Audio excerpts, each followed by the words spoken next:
इरफान अंसारी देने के लिए आया है, लेने के लिए नहीं। मेरे पास ऊपर बहुत कुछ दिया है और देखिए अगर मौत होगी तो मैं सब कुछ दान करके जाऊंगा।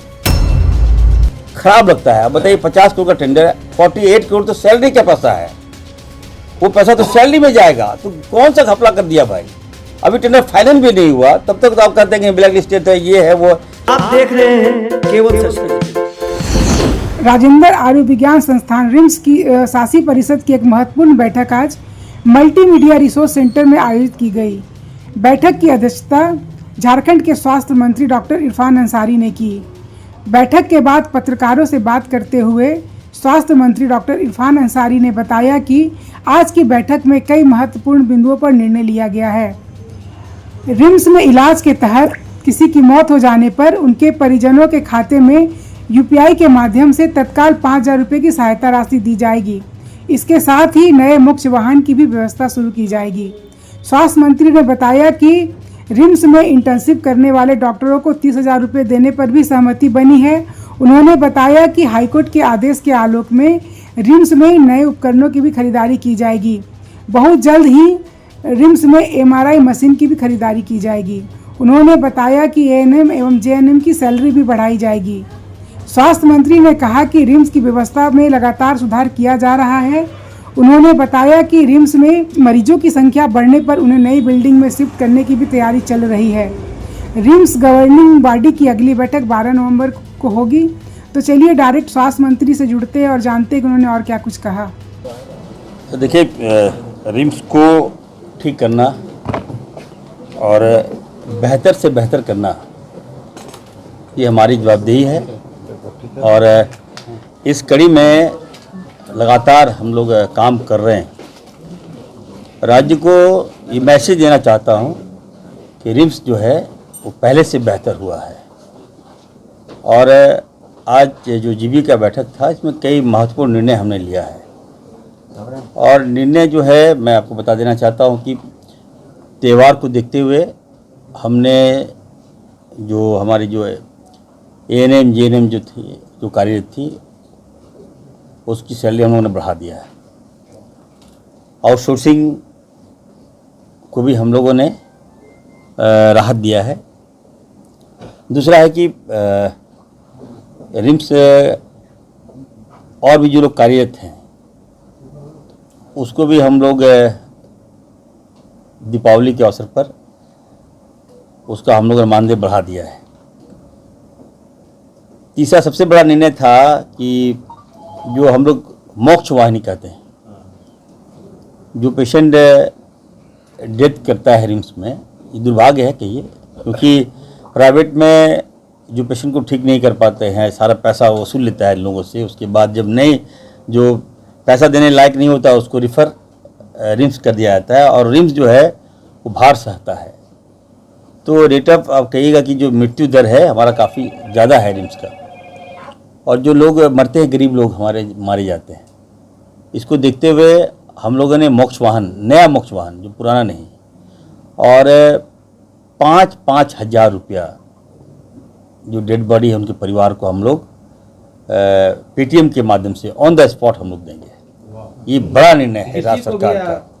किसी को भी मरने में ना कोई, मैंने कहा ना कोई एपीएल होगा ना कोई बीपीएल होगा। मैं साफ साफ कर देना चाहता हूँ ये फैसला आज मैंने लिया है जिससे लोगों को राहत मिलेगा। ठीक है, भार थोड़ा ज़्यादा पड़ेगी लेकिन हम लोग सक्षम हैं लोगों की सेवा करने के लिए। अनुमान कितना भार पड़ेगा मंत्री? ये अप्रॉक्स 7 करोड़ रुपया या 6 करोड़ रुपया पड़ेगा ईयर। तो बड़ी बात नहीं, हम लोग हाँ ये लोग हम लोग करेंगे। और कई महत्वपूर्ण निर्णय था जो पेंडिंग था हम लोगों ने लिया है। और इंटर्नशिप जो डॉक्टर्स कर रहे हैं हमारे, तो उनका था कि सर हम लोग इंटर्नशिप करते हैं तो हमारा पैसा नहीं बढ़ा। हमारे पास आए थे और हमने कहा कि हम भी तो डॉक्टर हैं यार, जब हम इंटर्नशिप यहाँ से किए थे तो हमको एक पैसा नहीं मिलता था, लेकिन चालू किए हैं अब हम लोग 30,000 रुपया as a norms for AIIMS का जो गाइडलाइन है उसके तहत हमने अप्रूवल दिया है। तो जितने भी एजेंडा थे करीब काफ़ी सारे एजेंडा था हमारा। हाई कोर्ट का भी कुछ था। हाई कोर्ट का कहना था कि नियुक्ति आप लोग क्यों नहीं कर रहे हैं, परचेजिंग क्यों नहीं कर रहे हैं। तो नॉर्म्स है हमारा, और हमारे एसीएस साहब हैं, हम लोग 1 करोड़ से ज़्यादा डायरेक्टर साहब करेंगे, उससे ज़्यादा कमेटी करती है। दूसरा है कि गलत भुगतान पर हम लोग रोक लगाएंगे, गलत नहीं होने देंगे। बिल्डिंग का भी काम है। अभी डायरेक्टर साहब ने कहा कि हम लोग पेशेंट का रेशियो बहुत ज़्यादा आ जाता है, फ्लो ज़्यादा है, सीरियस पेशेंट को हम लोग बेड नहीं दे पाते हैं, तो एक और जगह है जहाँ पे हम लोग ट्रांसफ़र कर रहे हैं पेशेंट को, तो वो भी हमने मंजूरी दिया है। तो ओवरऑल कह सकते हैं कि जीबी की महत्वपूर्ण बैठक था। और अगला बैठक हम लोग ट्रांसफर सर कहाँ बिल्डिंग में है, हम लोग नया बिल्डिंग है यहाँ पर बताएंगे। जो नया रीजनल ऑप्थेल्मिक सेंटर बना रहे हैं, मानी जी इनाग्रेट करेंगे आगे, तो उसमें 114 बेड हैं, तो वो जब इधर से ईएनटी ऑप्थेल्मिक्स उधर जाएगा तो ट्रांसफ़र कर रहे हैं। और ऑन्कोलॉजी की एक पूरी फ्लोर तैयार है, तो कुछ जो इमरजेंसी में गस आ जाता है, करीब 70-80 पेशेंट वहाँ ट्रांसफ़र होंगे, टोटल 94 बेड वहाँ भी क्रिएट होगा। दूसरा शिकायत हुई है सर। देखिए बता दें, असल में क्या होता है ना कि मैं क्या देख रहा हूँ, जब भी अगर आप टेंडर प्रोसेस कीजिएगा तो अन्य विभाग में काफ़ी स्ट्रिक्ट है। यहाँ जो वेंडर है, अगर काम किसी को एक को मिल गया, L1, L2, L3, वो काम यहाँ निकालने लगता है और मीडिया में चला जाता है। तो अभी हमने कहा कि हम स्ट्रिक्ट पॉलिसी लगाने जा रहे हैं, जिसको भी हम काम दें जो जेन्युइन है। टेंडर प्रोसेस मेरा काम नहीं है, निविदा निकालना मेरा काम नहीं है, निविदा का चयन करना मेरा काम नहीं है। हाँ, किसी को मिल जाता है तो विभाग करती है। हम चाहते हैं कि हम जो काम हम ला रहे हैं वो सही इम्प्लीमेंट हो। तो यहाँ क्या हो रहा है कि आपको काम मिला तो ये विरोध तो ये चले जाएंगे उधर, वहाँ लिखवा देंगे। अब बताइए, अब एक मामला कल का हम देख रहे थे कि थोड़ा सा सद्बुद्धि दे, ज्ञान दे। 50 करोड़ यहाँ एसीएस साहब हैं ईमानदार, इरफान अंसारी ईमानदार, हम लोग काम करें ईमानदारी से, हमारे डायरेक्टर साहब भी ईमानदारी हैं क्या? तो हम लोग देखिए, स्वास्थ्य में मैं बता देना चाहता हूँ, ऊपर वाले ने बहुत कुछ दिया है सेक्रेटरी साहब, हम देने के लिए आए हैं। ठीक है, जो लोग क्रिटिसाइज करते हैं उनको बता दीजिएगा, इरफान अंसारी देने के लिए आया है, लेने के लिए नहीं। मेरे पास ऊपर बहुत कुछ दिया है, और देखिए अगर मौत होगी तो मैं सब कुछ दान करके जाऊँगा। खराब लगता है। अब बताइए, 50 करोड़ का टेंडर है, 48 करोड़ तो सैलरी का पैसा है, वो पैसा तो सैलरी में जाएगा, तो कौन सा घपला कर दिया भाई। अभी टेंडर फाइनल भी नहीं हुआ, तब तक तो आप कहते हैं कि ब्लैक लिस्टेड है, ये है वो। कितना ज़्यादा समय है इन लोगों के पास। अगर कोई मुद्दा है तो बताओ, मैं आई विल हैंडल। बेवजह स्वास्थ्य विभाग को बदनाम करना, हमारे सरकार को बदनाम करना, ये ठीक नहीं लगता है। हम लोग पॉजिटिव वे में काम कर रहे हैं, अच्छा काम कर रहे हैं, आपको रिजल्ट मिल रहा है। सेक्रेटरी साहब से थोड़ा सा नहीं, देखिए यूपीआई के माध्यम से दिया जाएगा। यूपीआई जैसा कि पहले डीपीटी के माध्यम से पैसा जाएगा, ये हम लोगों ने प्रस्ताव लिया। फिर हमें लगा कि आदमी का जान भी चला जाए और उसके बाद पैसा आएगा अकाउंट में 10 दिन 15 दिन के बाद। तो डायरेक्टर साहब ने कहा कि नहीं, कैश दे देते हैं। तो फिर कैश दीजिएगा तो फिर ऑडिट होगा। फिर सेक्रेटरी साहब ने कहा नहीं, कैश नहीं देंगे। तो फिर ये बातें आई कि नहीं, हम लोग ऑनलाइन पेमेंट कर देंगे, यूपीआई के माध्यम से तुरंत मोबाइल में पेमेंट कर देंगे, ताकि एक राहत मिले। हमें लगता है कि झारखंड पहला स्टेट होगा जो ये साहसिक कदम हम लोग उठाए हैं लोगों के लिए, और इसमें कोई पॉलिटिक्स नहीं होनी चाहिए। हम लोग एक स्वेच्छा है, ये हमारा नैतिक है। जो लोग मरते हैं हमने देखा है, लोगों को रोते हुए, उनके आंसुओं को देखा है मैंने। इसके तहत ये बड़ा फैसला लिया है। मंत्री जी, ये सिर्फ तो रिम्स का हुआ, मैंने वैसे पूछ रहे हैं कि आने वाले दिनों में और भी मेडिकल कॉलेजेस में जो मौतें होती हैं इलाज के दौरान, उन लोग के लिए भी तो होना चाहिए ना। फिर पहले लागू हो जाएगा। पहले एक रिम्स तो जीबी के बैठने पास हुआ तो होगा नहीं, एक प्रयास हमने किया है, ये सक्सेसफुल होने दीजिए। उसके बाद जरूरत पड़ेगी तो हम लोग मेडिकल कॉलेज में भी जाएंगे। अगली बैठक हम लोगों ने 12 नवंबर को किया है, बिहार के चुनाव के बीच में। नहीं, बिहार चुनाव खत्म हो जाए उसके बाद। जो मोक्ष हुआ है ना, अभी तक जिला के अंदर ही मिल रहा है, क्या ये जिला के बाहर वालों को भी? बिल्कुल सभी जगह, क्या है सब जगह। और मान लीजिए जो कहीं डेथ हो गई, यहाँ तो सारे लोग हर जगह से, हर डिस्ट्रिक्ट से लोग आते हैं। और दूसरा है कि लेटेस्ट हम लेने जा रहे हैं मोक्ष भवन। आप देखिएगा उसमें एयर कंडीशन था ही नहीं, तो कितना है जो- कितने मोक्ष वाहन कितने संख्या सर अब उसमें? संख्या जो पर्याप्त होगा संख्या यहाँ अभी 5 रेशियो नहीं ले रहे हैं, इसके पहले जो हैं हमारे पास वो चल रहे हैं। सर कुछ शोकोज भी हुआ है क्या?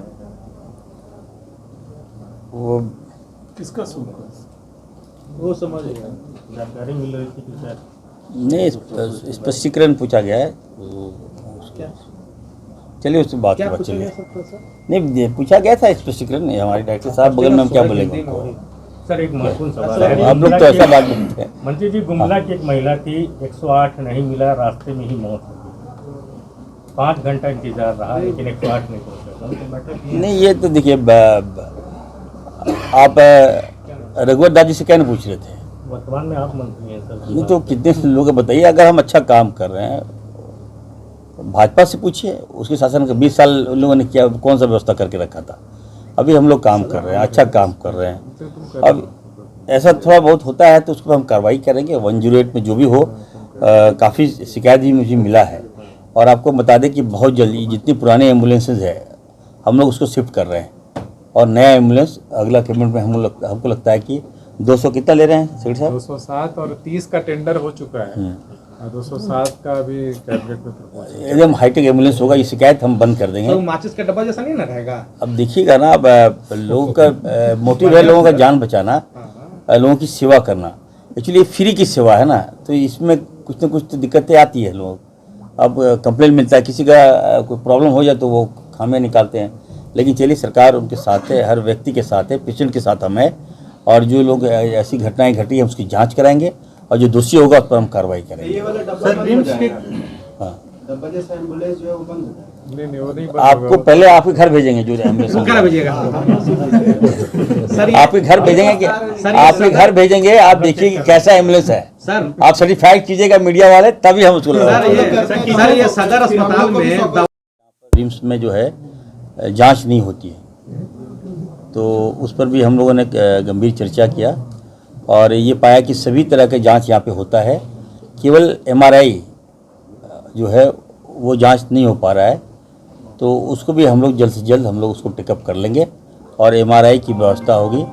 और आए दिन तो टाइप ऑफ डिजीज तो बढ़ता रहता है तो जो नए टेक्नोलॉजी आएगा फिर हम लोग नई टेक्नोलॉजी भी ला रहे हैं रिम्स में तो उसका हम सीट बढ़ाने की भी बात थी, नए कोर्सेज शुरू करने की भी बात थी। जी वो बिल्कुल आपने सही प्रश्न किया ये भी हम लोगों ने टेकअप किया है और MCI जो है हम लोग लिखेंगे नॉर्म्स लिख रहे हैं और करीब कितना 120 सीट कितना लगभग वो 180 है जिसको कि 250 करने के लिए हम लोगों ने लिखा था उसने अप्लाई किया था तो अभी रिजेक्ट हो गया है तो अपील में गया है।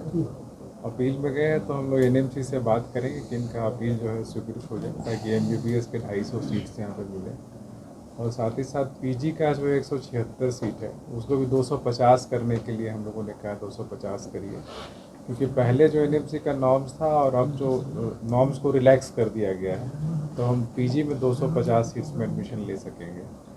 और जो सुपर स्पेशलिटी है उसमें अभी 4 सीट्स के लिए आज बढ़ोतरी का निर्णय हो गया है लेकिन आने वाले समय में हम लोगों ने कहा है कि आप कम से कम इसको 50 सुपर स्पेशलिटी जो है वो सीट्स क्रिएट किए जाएँ और तत्काल में अभी 9 सीट्स हैं तो 9 से 50 करने का प्रयास किया जाए। क्लियरेंस का प्रपोजल जो है सामने होना है एक बार रोस्टर क्लियरेंस कार्मिक विभाग से करा करके इनको भेजा जाएगा और फिर नियुक्ति की कार्रवाई की जाएगी। सर ये कप सिरप वाला में क्या इनिशिएटिव है विभाग का? कप सिरप वाला में ऑलरेडी भारत सरकार का एक एडवाइजरी जारी हुआ था उसके लाइट में राज्य सरकार द्वारा भी एक एडवाइजरी जारी कर दिया गया है और कुछ जो कप सिरप्स थे जो इसको कि बैन किया गया है 3 तरह के कप सिरप्स थे और ख़ास करके चेन्नई की कंपनी जो वहाँ से बना रही थी वहाँ से उनको बैन कर दिया गया है और ये अभी सभी डॉक्टर्स को कहा गया है कि कप सिरप 5 साल के बच्चों को मतलब नहीं देना है और जब देंगे तो डॉक्टर के सुपरविजन में ही उसको। सर तो अपने यहाँ जो लैब है उसमें तो कफ सिरप की जांच होती नहीं है इसलिए नहीं होती है कि केमिकल नहीं है 30 करोड़ का मशीन ला के रखा हुआ 6 महीने से हम लोग को कलकत्ता भेजना पड़ता है जांच तो ये तो सर बहुत वहाँ का स्थिति खराब है लैब का, सिर्फ टैबलेट की जांच है अपने आप, कुछ है नहीं सर आपको। हाँ, लेकिन इसमें जो अभी तक जो एडवाइजरी जारी हुआ है वो हम लोगों ने सभी डॉक्टर्स को भेज दिया है, PHCS सदर में सिविल सर्जन्स को, उसी के अनुसार वो कफ सिरप लिखेंगे। अब दूसरी बात यह है कि जो कफ सिरप ऑलरेडी आइडेंटिफाइड है कि इसको नहीं देना है, जिसमें तो वो तो ऑलरेडी एडवाइजरी जारी है, इसको बेचना भी नहीं है।